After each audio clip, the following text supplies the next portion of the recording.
Hi friends, ఈ వీడియోలో నేను మీకు యూడైస్ ప్లస్ ప్రొఫైల్ని ఎలాగా ఫిల్ చేయాలో చెప్పబోతున్నాను. దీనికోసం మనం గూగుల్లో యూడైస్ ప్లస్ అని చెప్పి టైప్ చేయాలండి. యూడైస్ ప్లస్ ప్రొఫైల్ అని ఇక్కడ మనకి డిస్ప్లే అవుతుంది కదా, దీన్ని మనం క్లిక్ చేయాల్సి ఉంటుంది. చూడండి, మనం యూడైస్ ప్లస్ ప్రొఫైల్ని క్లిక్ చేసినప్పుడు మనకి ఈ విధంగా వెబ్ పేజ్ ఓపెన్ అవుతుంది. ఇందులో మనకి సంబంధించినటువంటి యూడైస్కి సంబంధించినటువంటి యూజర్ నేమ్, పాస్వర్డ్, క్యాప్చా కొట్టి మనం లాగిన్ అవ్వాలి. చూడండి, యూజర్ నేమ్, పాస్వర్డ్ టైప్ చేస్తున్నాను. చూడండి friends, user name, password type చేసి లాగిన్ అయ్యాను. మనకి వెబ్ పేజ్ ఈ విధంగా మనకి కనిపిస్తుంది. ప్రొఫైల్ అండ్ ఫెసిలిటీ అని ఇక్కడ కనిపిస్తుంది కదా, ఈ ఐకాన్ని మనం క్లిక్ చేయవలసి ఉంటుందండి. చూడండి, ప్రొఫైల్ ప్లస్ ఫెసిలిటీని క్లిక్ చేశాక వెబ్ పేజ్ ఇలా ఓపెన్ అవుతుందండి.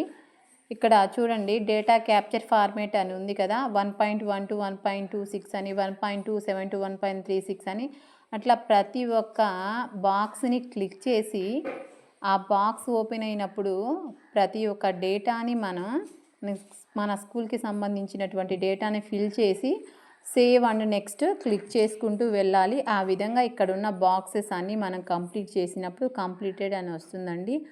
ఒకవేళ మనకి ఏదైనా డౌట్స్ ఉంటే, మన ప్రీవియస్ డేటా మనం చెక్ చేసుకోవాలి అనుకుంటే, మన స్కూల్కి సంబంధించినటువంటి యూడైస్ డేటాని మనం డౌన్లోడ్ చేసుకోవాలి అనుకుంటే, ఇక్కడ చూడండి, ప్రీవియస్ డేటా స్నాప్షాట్ అని ఉంది కదా, న్యూ అని చెప్పేసి దీని మీద మనం క్లిక్ చేస్తే మనకి గత సంవత్సరానికి సంబంధించినటువంటి యూడైస్ అనేది డౌన్లోడ్ అవుతుందండి. ఆ కాపీని మనం దగ్గర పెట్టుకొని మనం ఈజీగా 24-25 అకాడమిక్ ఇయర్కి సంబంధించినటువంటి యూడైస్ని మనం పూర్తి చేయొచ్చు. చూడండి, ఇక్కడ నేను 1.1 to 1.26 ఫస్ట్ది ఉంది కదా, అది ఆల్రెడీ చేశానండి, అందుకని ఇక్కడ కంప్లీటెడ్ అని చూపిస్తుంది. ఇక్కడ 1.27 to 1.36 ఉంది కదా, ఇది మనం ఫిల్ చేయవలసి ఉంటుంది. ఇక్కడ ఇక్కడ చెక్ బాక్స్ ఉంది కదా, ఆ బాక్స్ మీద క్లిక్ చేస్తున్నాను. చూడండి, 1.27 నుంచి 1.35 వరకు మనకి డేటా అనేది ఓపెన్ అయింది. Is this A residential school అని, ఇట్లా is this A shift school అని, ఇట్లా మన స్కూల్కి సంబంధించినటువంటి డీటెయిల్స్ అడుగుతుంది. ప్రీవియస్ డేటాని దగ్గర పెట్టుకొని దాన్ని బట్టి ఏదైనా డౌట్స్ ఉంటే మనం ఇందులో కరెక్ట్గా మన డేటాని ఎంటర్ చేసుకోవాల్సి ఉంటుందండి.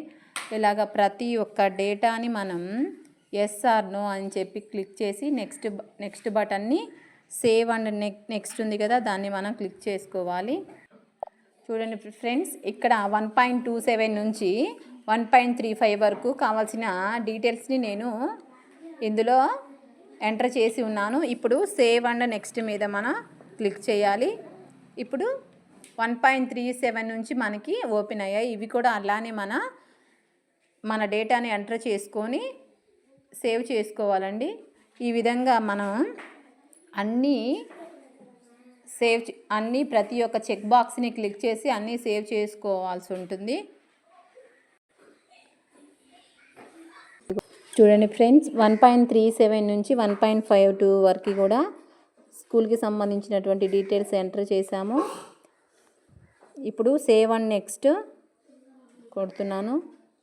ఈ విధంగా తర్వాత 1.53 నుంచి ఓపెన్ అయ్యాయి. ఈ విధంగా ప్రతి ఒక్క చెక్ బాక్స్ని సెలెక్ట్ చేసుకొని మన స్కూల్కి సంబంధించినటువంటి డీటెయిల్స్ని మనం ఫిల్ చేసుకొని సబ్మిట్ చేసుకుంటే అన్నీ మనకి కంప్లీటెడ్ అని వస్తాయి. ఫ్రెండ్స్, ఈ వీడియో మీకు నచ్చితే లైక్ చేయండి, సబ్స్క్రైబ్ చేసుకోండి. చూడండి ఫ్రెండ్స్, 2.24 నుంచి ఇక్కడ 2.28 అంటే లాస్ట్ చెక్ బాక్స్ కూడా చేశాక సేవ్ కొడుతున్నామండి. సేవ్ కొట్టాక ఇక్కడ చూపిస్తుంది బ్యాక్ టు డాష్ బోర్డ్ అని, అంటే ఇంతటితో మనం చేయవలసిన పేజెస్ అయిపోయాయి. బ్యాక్ టు డాష్ బోర్డ్ కొడితే చూడండి, ఇలాగా ప్రతి చెక్ బాక్స్కి ఎదురుగా కంప్లీటెడ్ అని వచ్చాయి. చూడండి, అన్నీ కంప్లీట్ అయిపోయాయి. ఇప్పుడు డిఆర్సి అని ఉంది కదా, డీటెయిల్ రిపోర్ట్ కార్డ్ అని, దీని మీద క్లిక్ చేస్తే చూడండి, మన డైస్ కోడ్తో పాటు మనం చేసిన ఫైల్ అనేది డౌన్లోడ్ అవుతుంది. చూడండి ఇక్కడ 24-25 అకాడమిక్ ఇయర్కి సంబంధించి మనం ఇప్పుడు చేసిన డీటెయిల్స్ అన్నీ ఇందులో ప్రింట్ అయ్యి మనకి వచ్చేస్తాయండి. పీడిఎఫ్ రూపంలో మనకి డౌన్లోడ్ అవుతుంది. ఈ వీడియో మీకు నచ్చితే లైక్ చేయండి, సబ్స్క్రైబ్ చేసుకోండి. Thank you so much.